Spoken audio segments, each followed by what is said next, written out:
My job will never be my whole personality, but I do get something out of it that is pretty tangible. And that sort of helps with the sort of like lull in the art thing. Welcome to Artists in Offices, a podcast that explores, through interviews with working artists, the idea that the work you do for pay supports the work you do for love. I'm your host, Rebecca Bird Grigsby, visual artist, mom of two, and full-time project manager by day. In 2017, I left my day job at the time and spent 2 years rebooting my studio practice while navigating the uncertain terrain between day jobs and creative work. In season 1, each episode offered a conversation with an artist balancing their day job with their art practice. This season, I'm stepping outside of the office to talk with artists who are also parents, creative people at different stages of their careers and caregiving about what it really takes to make art while raising kids.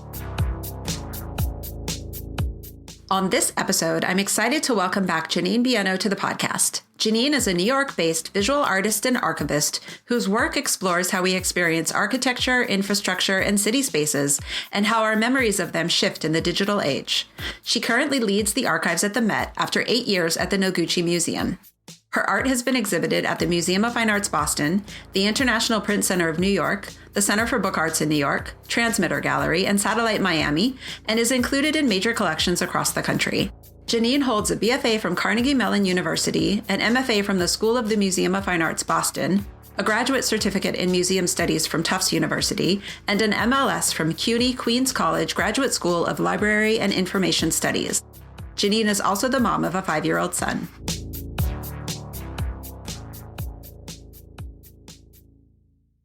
So Janine Biunno, welcome back to Artists in Offices.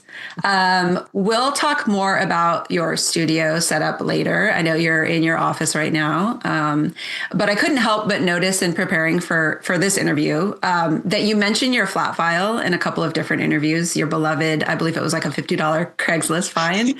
Yeah. So let's just get this out of the way right at the beginning. Where does your flat file live now?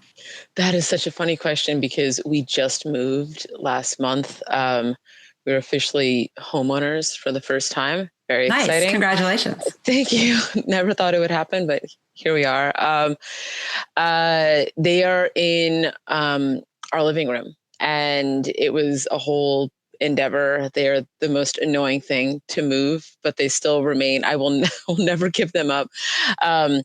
They still remain central to my art making and art storage and all things related to my art practice, which is very different now than the last time we talked, I think. I'm trying to think how much it's shifted since then.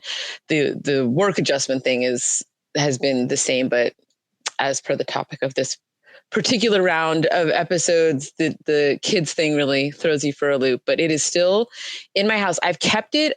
Even when I've had a separate studio space, I've always kept the flat file in my house. And I have a sort of adjacent space that I don't use nearly as much as I should. And I have a different version of a flat file there, but it's not nearly the same as like the real drawers. But they're in my living room. And my husband is really good at building stuff, and he's building kind of a cabinet to go around it because they're not particularly nice looking flat files. They've been through a lot and they were very cheap, but anyway. Yeah. Wanted to just make sure that those survived the transition to parenthood. They still have about 20 years going on those. Yeah. Well, so when we last talked in 2019, so it's been probably just about 6 years, or a little over. You were finishing up your MLS degree. So listening back to our conversation, I listened to those two interviews. I remember being struck at the time myself. I was already a parent at that time, but I remember being struck at that time by how similar listening to you. It sounded like having a demanding career and going back to school really reminded me of caregiving in terms of having a lot less time for making and seeing art and kind of changing how we define success. And so, you're nodding. So I'm assuming you would agree. And I'm curious, was that good preparation for having a kid? In some ways, I think in terms of curbing my expectations on what I thought I could do and how much I could accomplish. And in some ways it made me value the, opportunities, the few and far between opportunities, a lot more. When you finish your MFA, you're just like, there's so much momentum. All you've been doing is thinking about your art practice. And like the first couple of years out of grad school, even though I was working full time, like I was exhibiting a lot. There was a lot going on, and that just kind of naturally tapers off, especially if you have to juggle other things. And then when I did decide to go back to school for another graduate degree that was supposed to, help my career, which it did, it was worth doing it.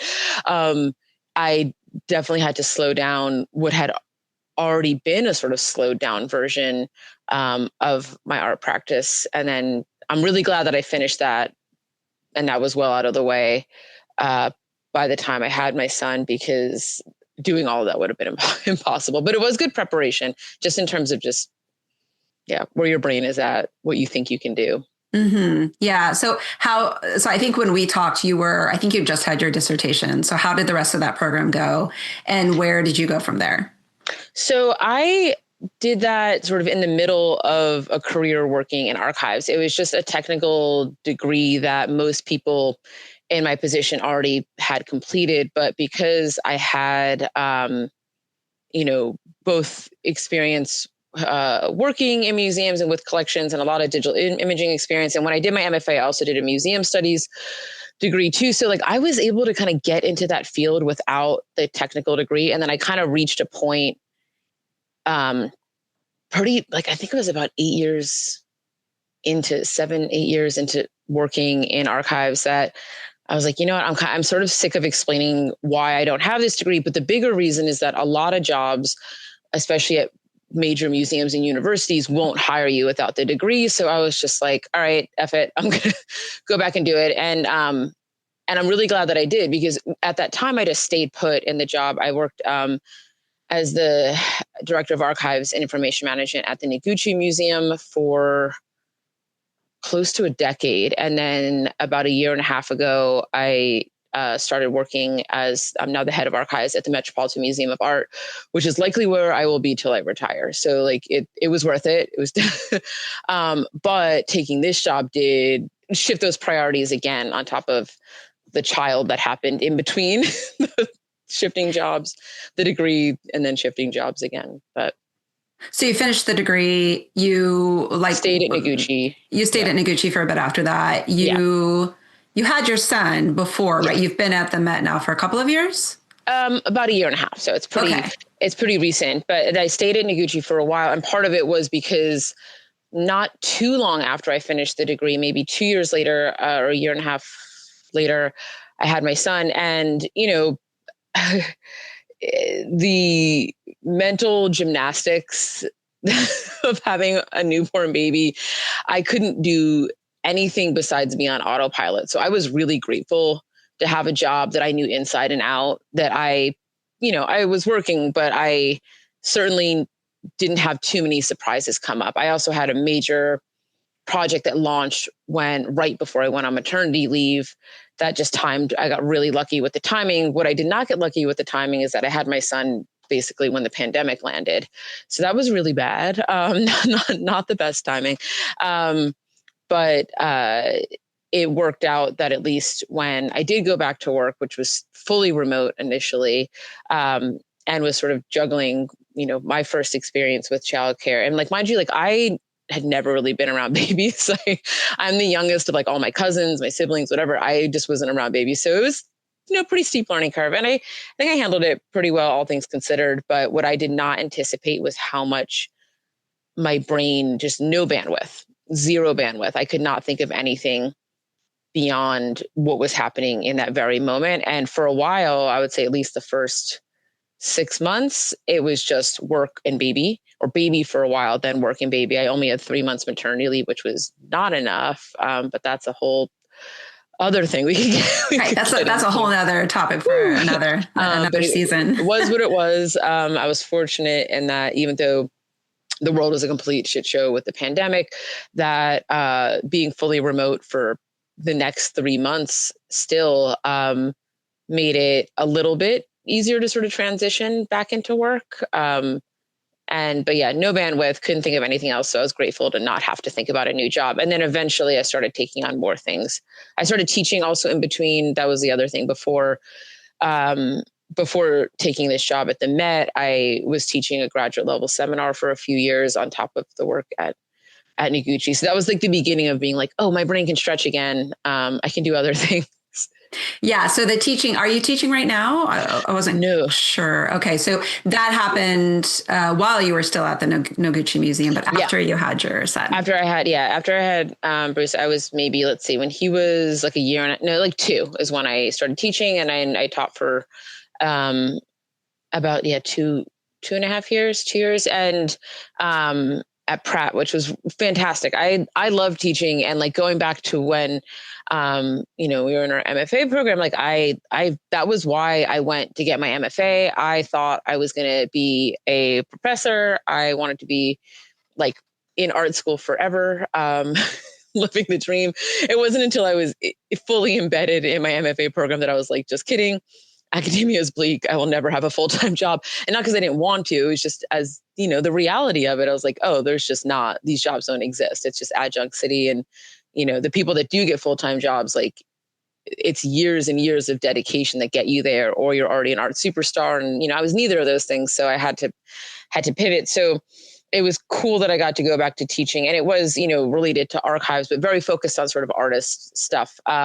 So that was, it was good. I got to flex that again. And I was like, oh yeah, I remember. I like this. You're at the Met now. You said you're the head of archives.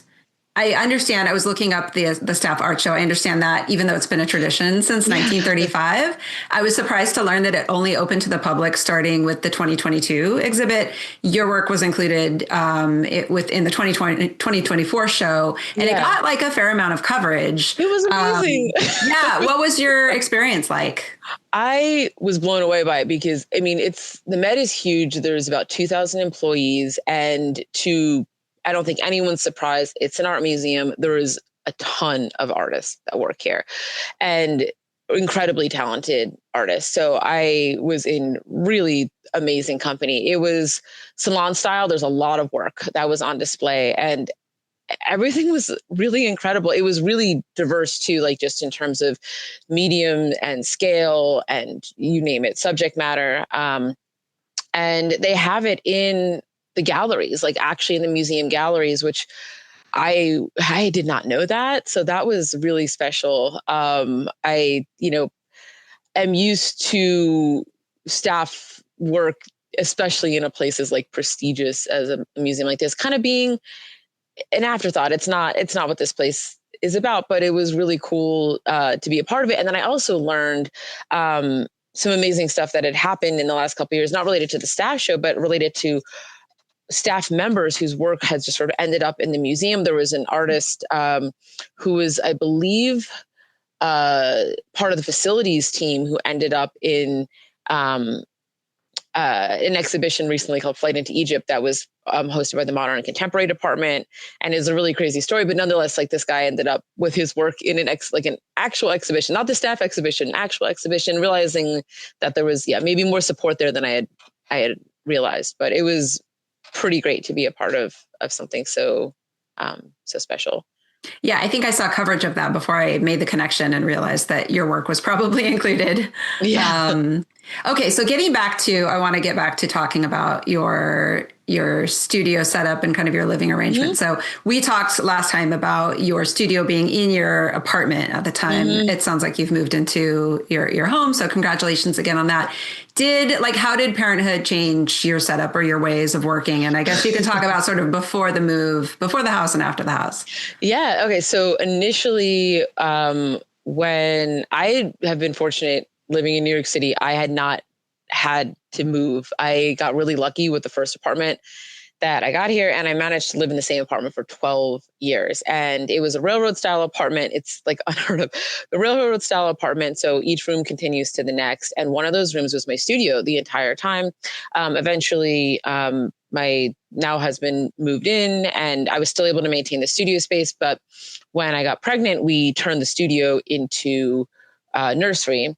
And then my husband co-owns a signage and fabrication company called Noble Signs, and they do all kinds of amazing work, from like gilding to neon, like you name it. But they have a really amazing shop. And there was I don't know, it was better than a closet. It was slightly bigger. I think it actually used to be a bathroom at some point. It was their shop is in a building that used to be a dressmaking factory. And then it was like a machine shop for it made the antennas or something.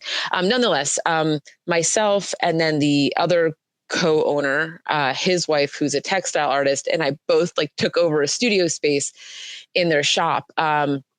And for me, I worked out of it a bit, but I really ended up being more of a storage space for me, which was nice because I at least had a place to put things. And what I ended up doing at that point was I used it for storage, especially for larger scale stuff and all my like screen printing stuff. And then I ended up doing these watercolors at home because I could do them at home. They were small.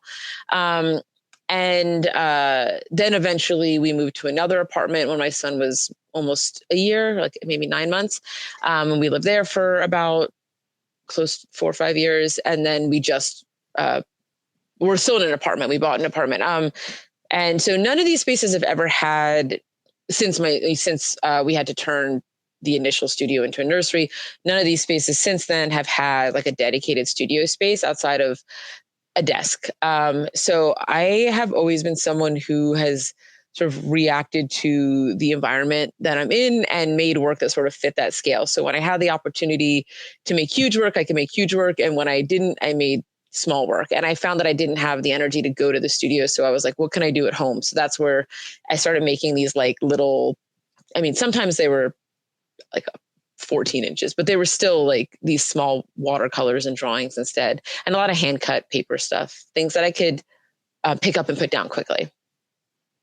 Had you worked in watercolor before? I remember when you, when I started seeing those on your Instagram, what led you to start experimenting in watercolor?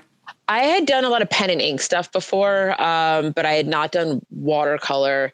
Two things happened. One was this is so stupid, but in like a holiday party raffle when I was at the Noguchi Museum, I won a set of Sumi ink and like the orange and the black. And I don't know, I just started experimenting with that more. And I started doing these kind of ink wash drawings and also these very linear things. And I really enjoyed working with it and using my hand a bit more, making my hand a bit more visible. I've always made like really clean work. So that was one part of it. And then I can't deny that I was also influenced. I worked for Stephen Hall as a famous architect for many years, and he had a daily watercolor practice. So I, as his archivist, also saw those drawings and paintings like day in, day out for 7 years. And it made me think really differently about how to use that medium. It's something that I never considered before. So I wouldn't say that I was influenced by his style, but just the fact that he was, it is like a very, very conceptually driven design firm that does projects that are primarily spaces for art and like rooted in like the phenomenology of light and space and like materiality. And I don't know, it's like, I think I've described it before as like as close to an art studio as you can get for an architect. And I really liked how he worked out his designs through this medium. And I had always seen it as this like kind of precious thing. And it wasn't precious in that context. So I wasn't really making watercolors while I worked there, but it just sort of rubbed off as like, oh, maybe I should consider that. And then when I started working with the ink washes, it kind of eventually led me to watercolor. And yeah, so that's how I got there. I've never even been, I guess in undergrad, I did a bit of painting, but not even, it was like oils and maybe a little bit of acrylic, but. Yeah, it's so interesting how that came back, so many years later. And that it's interesting that you say that was a daily practice of his. What does a typical day look like for you now? Like, do you have anything like that you do every day? Not every day. I used to, I think in the past, I used to take more photos. That was something that I would do as like a daily exercise. And I'm trying to get back into that now. I feel like I've been so strapped for time that I don't spend as much time looking as I used to. And the way my photography practice has led or like lent itself into, the image making that I make that's, not mechanical, was that it was always source material. And that's something that has been part of how I make work since I was like a high school student. And so that is something that I'm trying to kind of get back into more. I always like, observing the city and like the weird shapes and like overlaps of structures and that kind of stuff. And then in terms of like art making, and I think this is the same since the last time we spoke on what my art practice looks like. But since I've been working full time, which has been since I guess 2008, I've always made work in like bursts. I don't have a daily practice. I don't have the bandwidth to think about it every day. But if there's one other reason why I started working in watercolor, and then I also am doing still hand cut paper stuff. Those are the two things that I end up using the most. The main reason is because it's easy to pick up and do in one sitting and put away and put down. And it's not particularly toxic. It's easy to clean up. It's like, there's that sort of ease to it. So I'm like, what can I do that's quick? And as a former, I don't want to say former printmaker, but I haven't really printed in a while. But that used to be, that was the main bag. I love a process heavy art making experience. I can't really do that. I don't have the time to get everything set up. I've had, screens burned in the past, and I printed them at, when I had the home studio, the bigger space before my son, but there's no room for that right now. I'm hoping though that maybe I can inch my way back to that as he gets older, you free up a little bit. And now that he's 5 now, and I'm feeling like I'm getting part of my brain back, but that I also happen to start a crazy job like at the moment that I was like, oh, I'm starting to feel like I have bandwidth again. And it's like, I'm going to teach, and then I'm going to get this other job. So, I'll get there eventually. Yeah. No, that's interesting. It's like there's always something to sort of take your time or to take your mental bandwidth. I'll always find some way to fill the time. Yeah. And it's also amazing how long it takes to get to that place of being able to even consider more than work and family, or work and baby. Yeah. So, which is a good segue to my next question, which is, we talk a lot, I think, in kind of the world of work without overlapping with creativity necessarily, but about like work-life balance versus work-life integration. I think especially post-pandemic, with people having worked from home, a lot of people still working from home. Yeah. So thinking about art and parenthood, like, has your experience as a parent ever inspired or influenced your creative work directly, other than just, the constraints of parenthood in terms of how you're working or when you're working or what medium? But like, do you like, is your work at all kind of influenced more directly by being a parent or by your son? And do you involve him at all in your process, or do you prefer to keep things totally separate? I think really, beyond the constraints, not much. Like I have always been pretty focused in like the type of work that I'm making and what it was about. I feel like, if anything, I've been influenced by work a lot, but not by my being a parent outside of the structuring my time and the juggling act. And I think in some ways it's been easier to sort of stay on the path of what I was already doing. I feel like I was really sort of in the middle of an interesting body of work around the time that I had my son too. So I wasn't sort of looking for a new direction. And I know that having a child is like this kind of profound thing. And for some people, it just totally shifts you. And I mean, it did change me for sure. But it didn't change what I was making work about. But that said, he does like art, which I really like, and makes me happy. And my husband too, who's also a creative person. So, I play around with materials with him. He likes watercolors. He likes cutting out paper. So we will work and play around with the materials that I like to work in, and, drawing and pencils and that sort of thing too. So if anything, we share an affinity for how we like to make art, but maybe not, like, there's no direct sort of correlation between parenthood and the work that I'm making. But it is fun to see that creativity develop. Yeah, definitely. Doesn't he also have a sort of an eye for photography? He does. He does. I'm really behind on. I made a private Instagram account called Bruce Takes Pictures, where I posted his photos for a long time, and I have a massive backlog that I haven't posted. He takes really good photos, and I know every parent's like, my child's a genius, but he has a good eye. He really does, and he likes taking photos. A lot of times he'll just take our phones and take photos.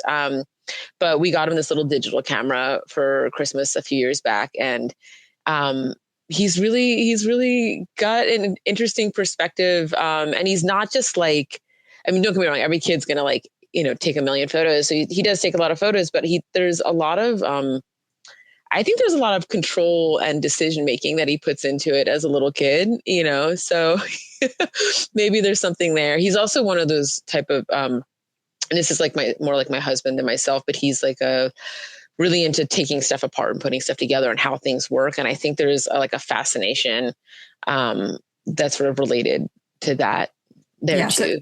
So if you ever get him a film camera, he's probably going to take it apart and put it back together again. I know. If he hasn't and already. Right now, I got rid of most of my photo equipment except for my 35 millimeter camera, which is as old as I am. It's like a Canon AE1 program. It's like a amazing camera. So I have to wait until I mean, obviously not anytime soon, but it's going to be a minute before I hand that one over. We're trying to encourage him without trying to shove it down his throat is what I was saying.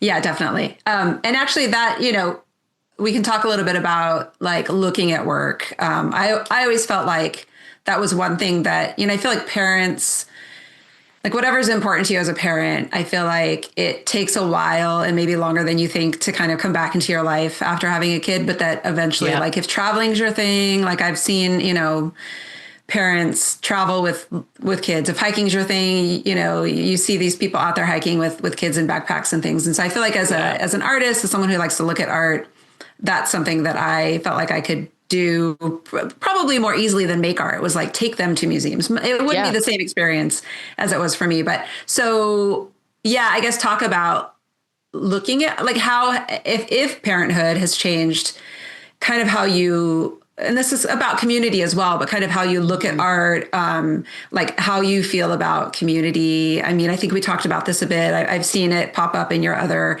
interviews and places where you talk about your work in terms of like, especially when you first moved to New York and that being a very important part of getting kind of engaging with the art community, the art. I mean, it's almost feels weird to call it a community. It's the art world, but I guess talk about how you feel about kind of your creative community and exposing your son to like looking at art and making different kinds of art, since becoming a parent. And you can talk about it through the stages as well, because I feel like it's really different when they're itty bitty and then clean just right as they get older.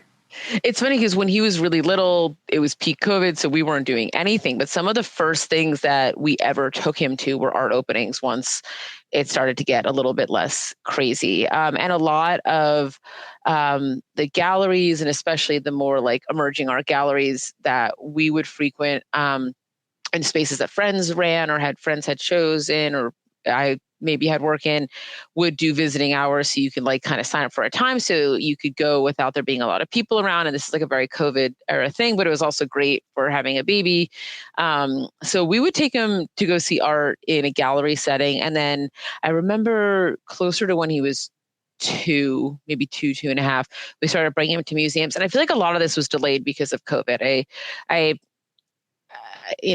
since worked through most of this, but I felt because of COVID and the timing of when everything happened, my postpartum experience was really deeply affected. And I sort of like mourned the loss of this time that I thought I was going to have to like take a baby. Like there are lumps at that point. You can, don't get me wrong, like it's a chaotic time, but you can kind of do a lot more before they start to walk.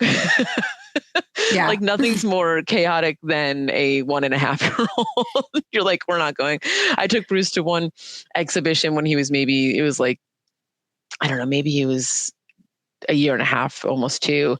And I didn't realize that the show I was going to see was going to have all these pedestals with sculptures on them. And they had part of the installation was this beautiful carpet. And he just like laid down on the carpet and started rolling around. We were in there for 10 minutes before I just like scooped him under my arm and like ran out. I'm like, this isn't going to work.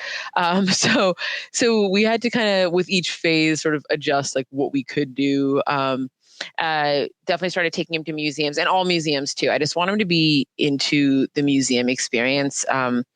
I think museums are magical spaces, and we're really fortunate to be in one of many American cities that have great museums, but like it's pretty tough to, I mean, I guess DC, the Smithsonian wins, but we have the Natural History Museum, we have the Met, we have all these things like right here, Guggenheim, Cooper Hewitt, it's like right there, let alone all the other, there's so many museums and places to go see. It's hard to top New York. It's amazing. There's a reason why we still live here.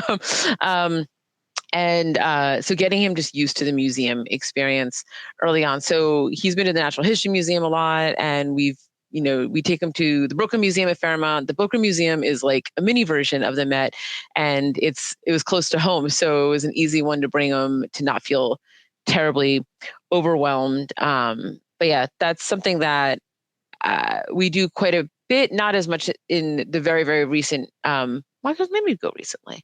Well, either way, I mean, but trying to make him kind of comfortable with that experience. And then I think I was saying before that, having a child has made me value like the little moments more, because I realize how difficult it is to find time to do things that I value seeing art as an experience, as part of my practice now, because I have a very different schedule than I used to. So I have to sort of take in and appreciate what I can when I can. So it's good. I'm lucky that I can see art every day here, but sometimes even, I'm in and out of this building without paying attention because it's still a job. So there's days that you just aren't thinking like, and I'm going to go like see this show now, but I try to remember. Yeah, you still have to make an effort to go see the show, right? Yeah. even if you're right in there in the building. Yeah, it's kind of embarrassing. You're like, I didn't see it yet. It's downstairs. But a lot of the offices here are, they're kind of tucked away in different corners of the museum. So sometimes to get to different departments, you really have to like walk through different galleries. So that sometimes can kind of snap you out of it and be like, oh my God, like I'm here. Like I can see all these things, but it's easy to forget. Yeah, definitely.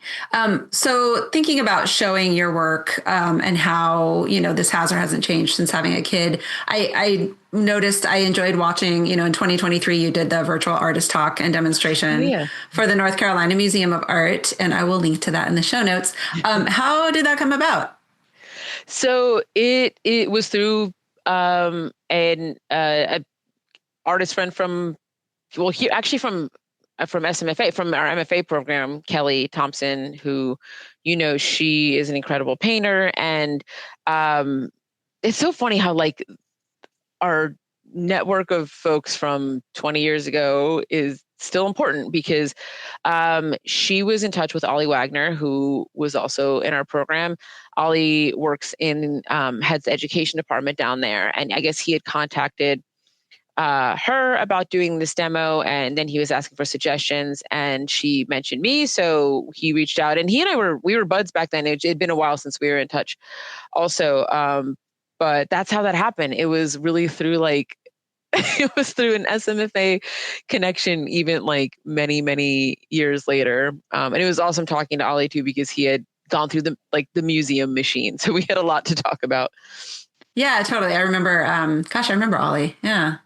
That's awesome. So let's talk about showing your work, like other than, things like that, and obviously I'll link to your website and people can see what you've done and what you have coming up. But has that changed, like in terms of how you how you think about showing your work, like the opportunities that you go after, talk about that sort of, since having a kid? That's the most dramatic change. So if there's something that I've had to let drop, like there's, I think with parenthood, especially if you're a working parent, there's you can have it all. Well, you can if you drop balls at different points. And that's sort of how I'm operating right now. And right now, my priority is not on exhibiting whatsoever. Because that's, if I have to pinpoint the one thing about being an artist that's most important, as much as it's really wonderful to get your work out there and to exhibit and to get feedback and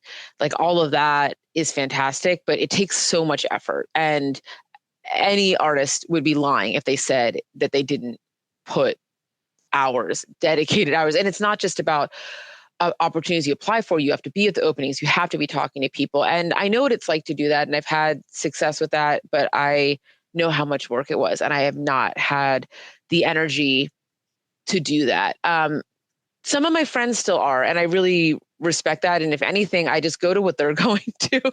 I'll take their lead or I'll go see my friends' shows, but I'm not really exhibiting much at all right now. If there's any one thing I need to prioritize, it's just making work. So I'm like, if there's one thing in this sort of chaotic season of life where I'm working a lot and I am still like full on parenting a very little kid, that, if I'm going to fit something in, it's going to be trying to find time to make something. It's not going to be finding time to exhibit things. That said, when opportunities arise that are like within grasp, like the staff show was an easy one because I was like, oh, I'm here. And I had this kind of easy way to just sort of like submit work where I didn't have to like go schmooze with a gallerist or have multiple studio visits or all that type of stuff that, I miss to a certain degree. I do look forward to a point in life where I can kind of get back to having that type of practice. But I have to say, like, especially the first couple years, I feel like I had to like give myself these pep talks that it was okay. And then I had a few friends that had kids right after me, and I was kind of like giving them the same pep talk that it's just like, it's okay that you don't do these things. You can't do everything at once. Or if you do choose to prioritize this, something else will be of less importance. So I have friends that have chosen to stay in jobs that they know they've kind of outgrown, but they're okay with that because they've been able to have more time for the art practice. And I just had an opportunity to take a job that is sort of a dream job. So I was like, all right, I know this is going to make my life crazier for a little bit longer, even though I was like just at this point where I felt like I was kind of coming out of the weeds, but I'm okay with it. I feel like in a lot of ways it makes life a lot better in, other facets, so that I'm okay with delaying the gratification of like getting to a more stable art practice again, if it means sort of having this lined up, because this isn't going to change. As far as I know, like, knock on wood, this is where I intend to be for a long time.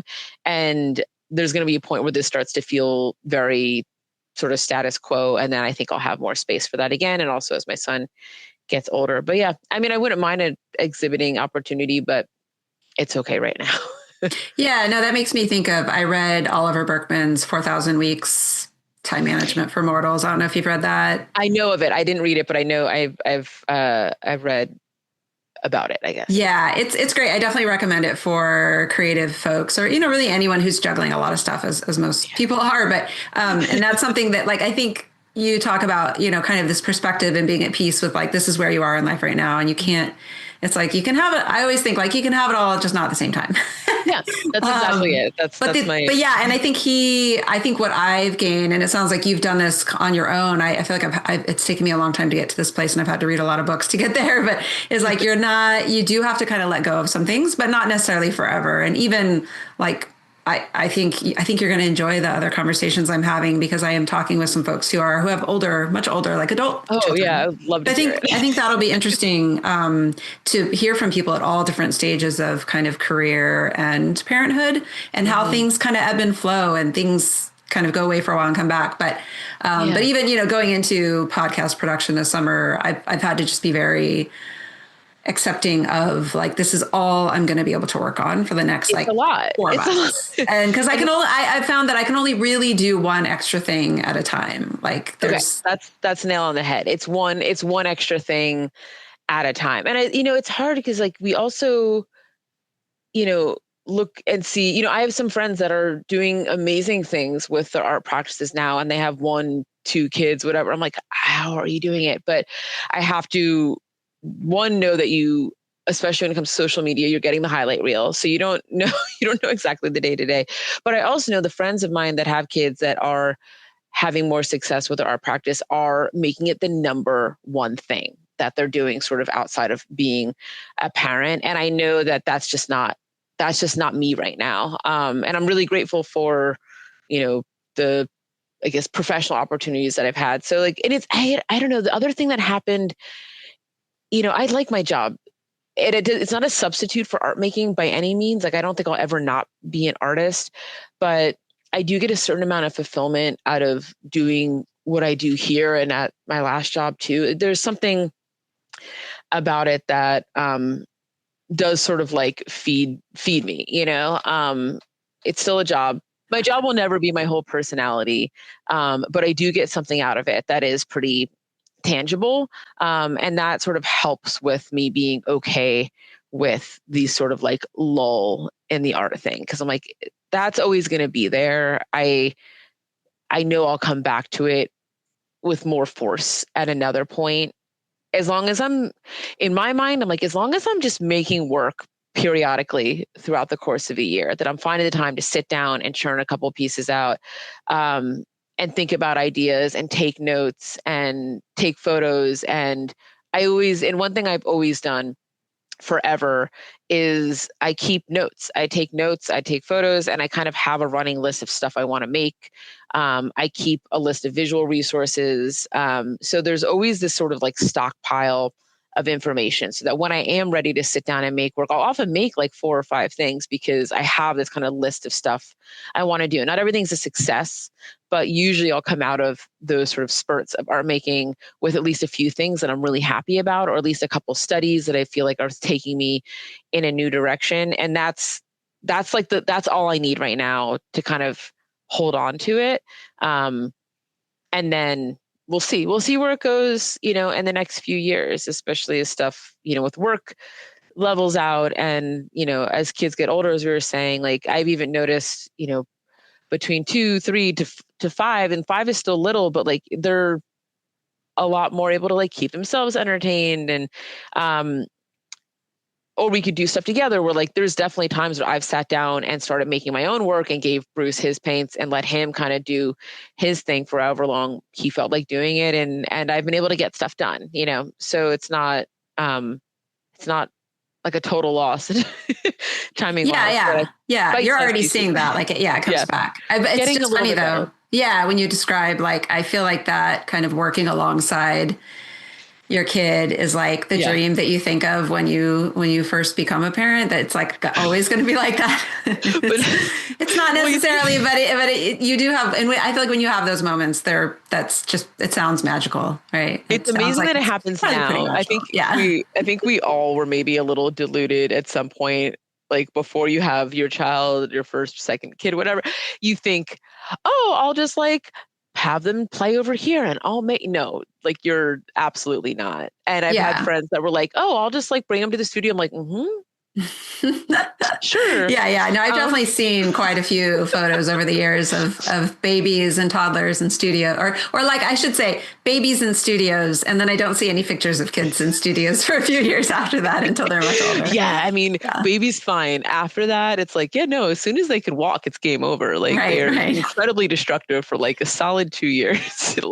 And depending on what medium you work in, it could be like dangerous.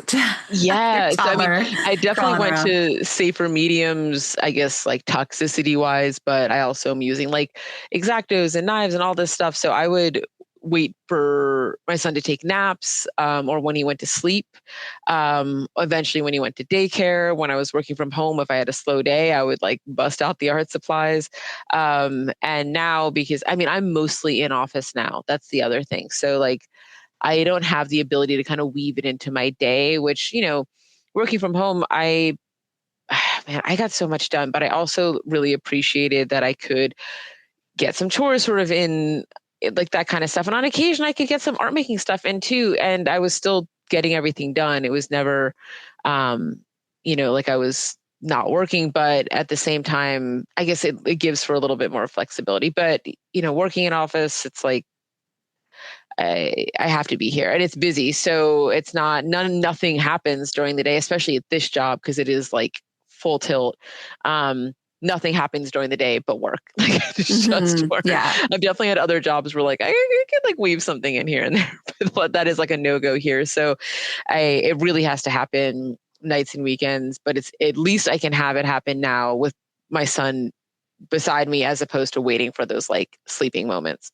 Yeah. So just to kind of go back to, we talked about work-life balance versus work-life integration. I mean, I think work-life balance is a total myth, but I think a lot about that idea versus integration as someone who does work from home. But it sounds like your life is it's no longer integrated. You are everything separated. It's very separate, especially compared to like when I worked for Stephen Hall, I was so influenced by the activities of that office. My work has always been about architecture in some capacity. So I was like salvaging materials from their model making shop. There was a lot that was like making me directly influencing how I made work.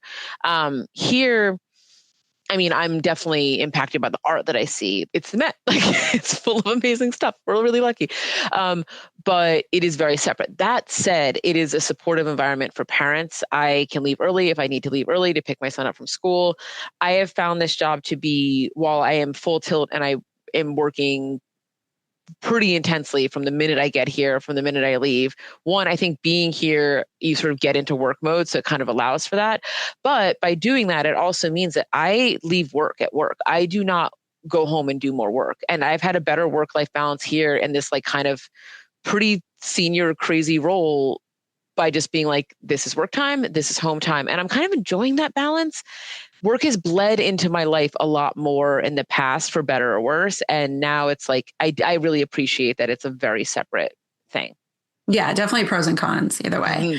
So just thinking back to kind of your training, your education as an artist, I'm just wondering, like, did any part of your formal training or even just experiences as an art student prepare you for having a family on top of art and work? Or, did you have any specific mentors or role models that you thought about when you considered having a family?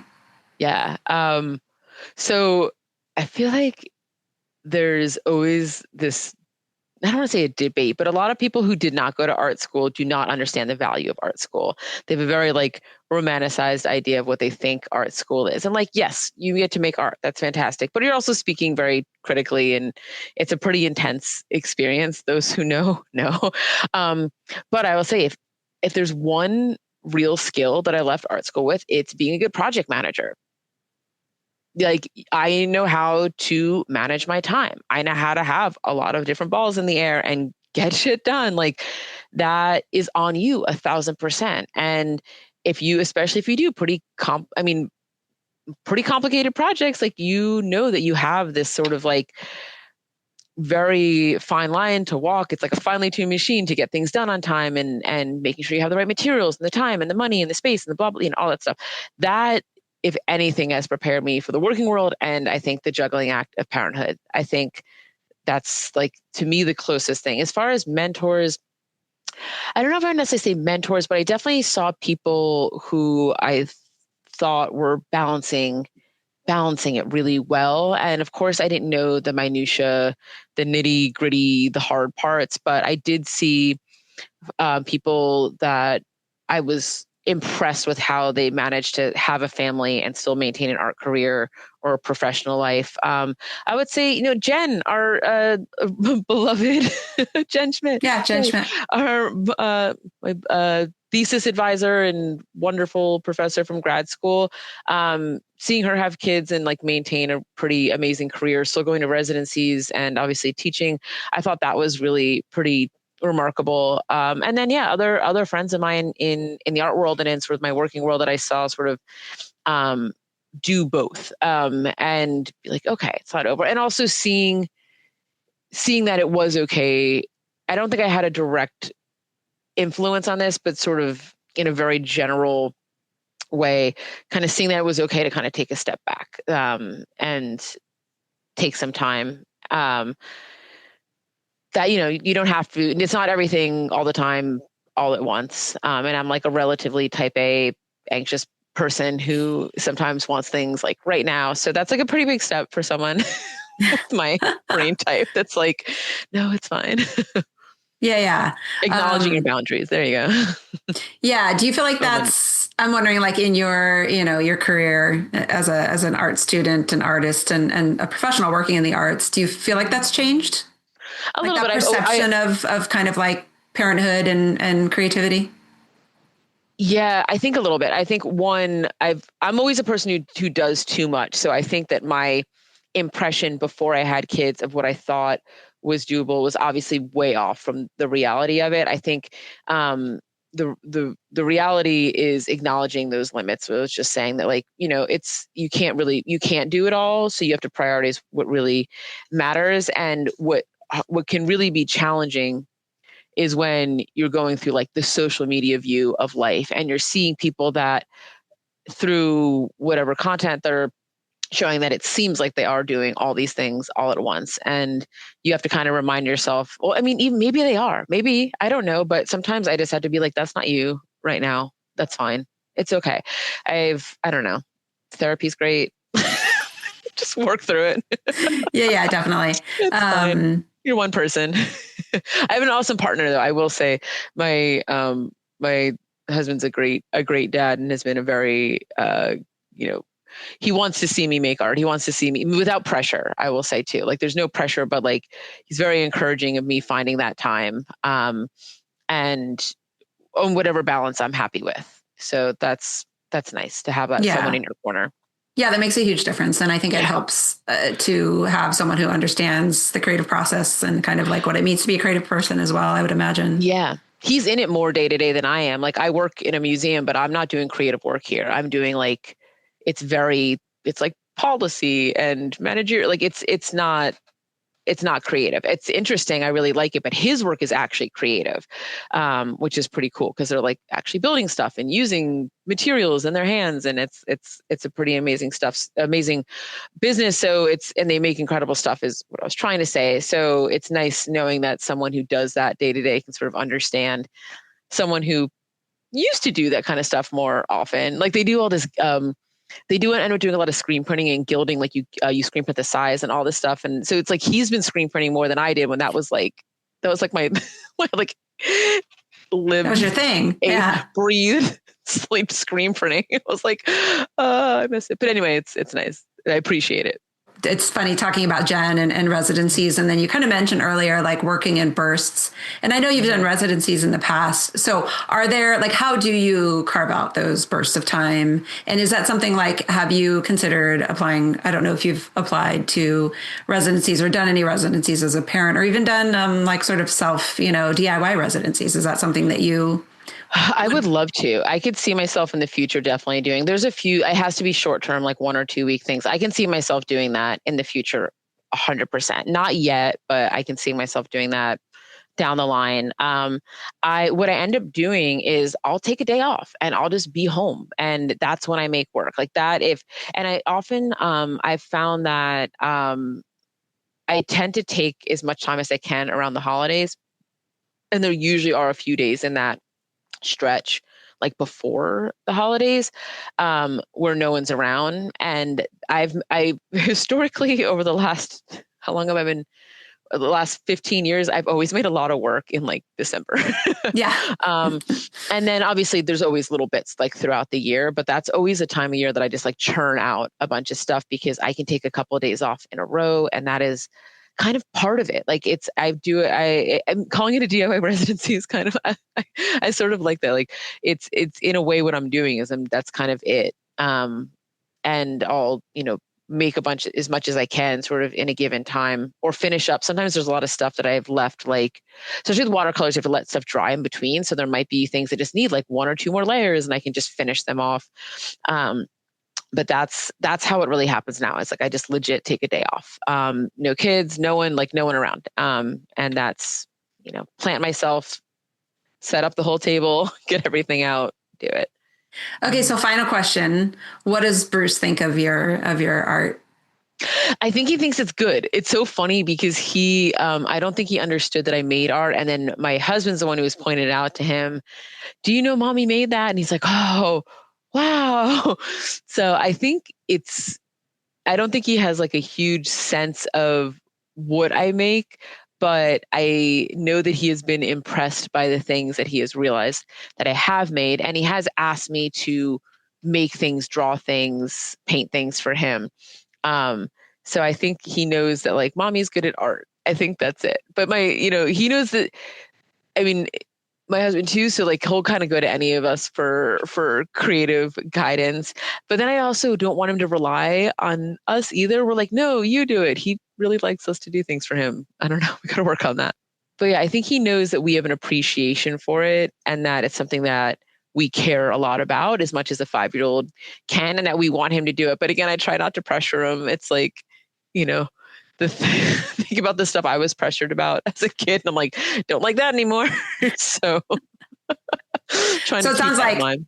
So it sounds like he's not at the sort of honest critic stage yet. Definitely not. And I wouldn't say that art is his main priority either. He likes a lot of different things, but it's definitely something he likes. He really likes a craft project. And I think that goes back to the making things. I'm like, maybe he'll get more into like sculpting. He loves clay. He loves clay and like Play-Doh and all that type of stuff. So I'm like, maybe that's more the side he'll go. And that is not my strong suit. I'm not particularly good at that. So I don't think he has any like high level impression of what I can do. But that's what Mac is better at. So I'm like, maybe I'm the 2D person.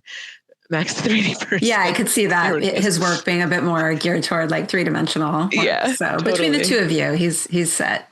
He's got good influences. My husband's family is artists. Like his dad and his mom are both artists. So that's I would say is like a model in some ways for me. There's no artist in my family. I'm sort of the one and only person, and my family's always been very supportive, which has been fantastic, but it's not the same as it being just like woven into your life. And I want my son to feel like it's just a part of life, whether it's going to see art or make art or making things in general. We just want him to care about it. As I was saying earlier in the conversation, just like watching kids as they get older, their interests grow and take hold, and wanting to be supportive of whatever they're into and involving yourself in that in a way that's comfortable. I don't know if this is like, for the interview necessarily, but I've noticed like you've been mountain biking, right, with your son. That is so cool. Like, I think that is so cool. I love that. Like I would love to do something like that with my son. And that's something that like, whether it's art or something else, I just want to make sure that my kid feels supported and that he feels that we have a genuine interest in the things he cares about. And hopefully that involves art. But if it doesn't, that's okay too. Like whatever. Yeah. No, totally. I think, of course, as artists, we always want, or as creative people who like value creativity and art. Obviously, I love the different times of both of my kids that, and one of my kids is more into art than the other. But what I've loved about that experience is he, I think exposed me to, he sort of modeled for me like what that experience was like. And I saw that he was having so much fun. And so, we do that for our kids. But sometimes they do it for us. And so just that, it's like that exposure goes both ways. It seems like you genuinely enjoy it. And I think that that's so cool because I'm assuming you got into it because of him, right? So 100%. Yeah. That like both way, I think that's amazing. So that's something that I'm really looking forward to as my son gets older. Like, what is he going to get into and how will it impact me? And maybe it will impact my art making, or maybe it won't, but maybe there's something new that activity that he'll expose me to that will become really interesting and exciting for me. And I'm looking forward to, not that I want anything to go rush by because it's so wild how fast it is. I know it's like such a cliche to say, but it's so true. It's so fast. But I do really look forward to, the next phases and just sort of learning what he wants to do and supporting that and seeing where it takes us. Yeah. The only challenge has been I definitely have been on some very long rides where I'm like, I could have been in the studio for like 3 hours. If only this was my creative practice. But, if only. So your mountain bike art is coming soon. I'm sure. Right. I will not lie. I do think all the time about like, surely I could make some art about this. There's something I can do. There's some crossover here. Yeah. We're always thinking of that, right? Like, how could I turn this into my creative practice? I mean, that's real. Like, I will say that, while my job doesn't really directly impact the art that I'm making outside of sort of structural stuff and being a parent, it's really about these boundaries. It's not so much about the information, but there is always that moment where I'm like, is there something here? Like, could I could this be art? Yeah. I feel like we're very opportunistic in that way. It's like, You gotta take any chance you can. Especially as a working parent artist. Yeah. Absolutely. Like the time is scarce. So you're like, is there this little sliver of something that I can pull from this that can somehow feed that part of my life or my art or whatever? And not always, it doesn't always land, but on occasion you're like, oh yeah, like, okay, this could be something. So yeah, everything's overlapping, and this is I'm getting like double, triple duty out of this. Right, exactly. Just be flexible. It's fine. Yeah. Well, Janine, thank you so much for coming back on Artists and Offices. It's been truly, truly great to catch up with you. It's been really nice catching up. Artists and Offices is produced and edited by me, Rebecca Bird Grigsby. Intro music is provided by Jesse Kelsey. Show notes and additional episodes can be found at artistsandoffices.com. If you enjoyed this episode, please consider subscribing to the podcast on your streaming platform of choice and leave the show a rating or review. This will help the podcast connect with even more artists and offices. Thank you so much for listening. This conversation is really important to have in the mix as someone whose day job is a career. Like, you have a very demanding, prestigious career, and you should feel really good about that.